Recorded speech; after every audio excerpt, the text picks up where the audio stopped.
Hey everybody, so this week in writing, you are going to take a stance on something that you feel passionate about. Remember, your words have power, and we've been talking about how words have power through different articles, opinion pieces, or argumentative writing pieces. And now it's your turn. So, what we're going to do is today's mini lesson is going to be focusing on hooking our reader.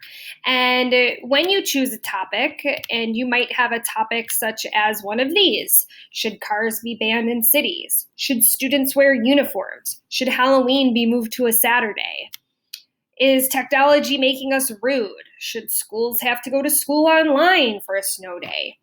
You're going to pick your topic. And once you pick your topic, when you begin writing, you really want to make sure that you're hooking your reader. That means that you want to keep reading and you want your readers to see what your stance is and make it really interesting. Remember, our whole goal is to make people, after they read, like, I didn't think of that.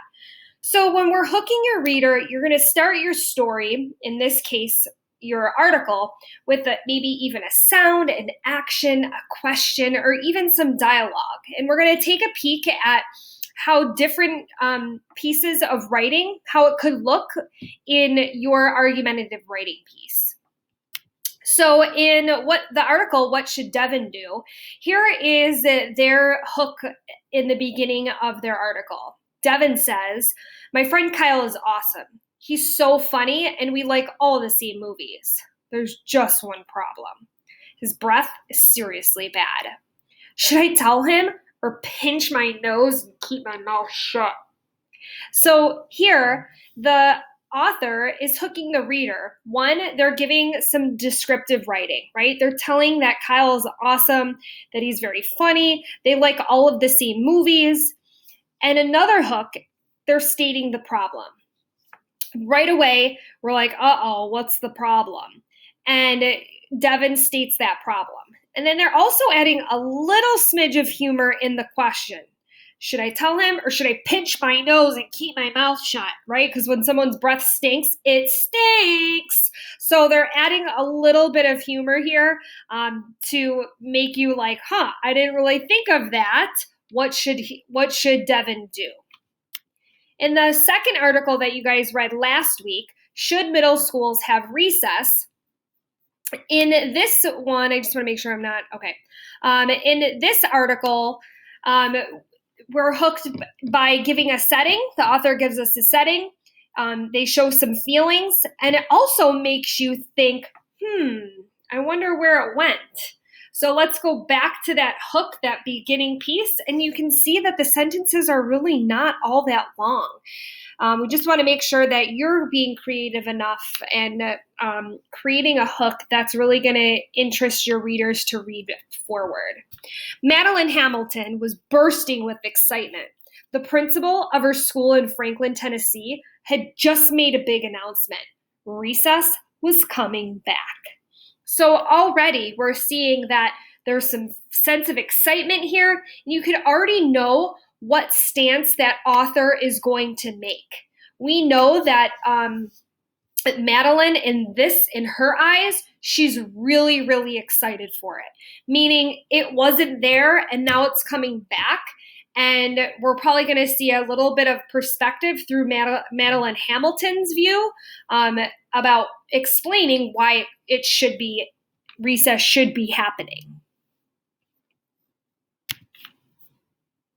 Now in Nate's, I'm just going to move myself up here. Now in Nate's Donate to the Zoo, in his mentor text, he hooks the reader by giving us a very descriptive writing where he is also putting the perspective of the lion, and you can almost like be in this picture, right? Like you can almost hear this lion say these words as we're hooking the reader.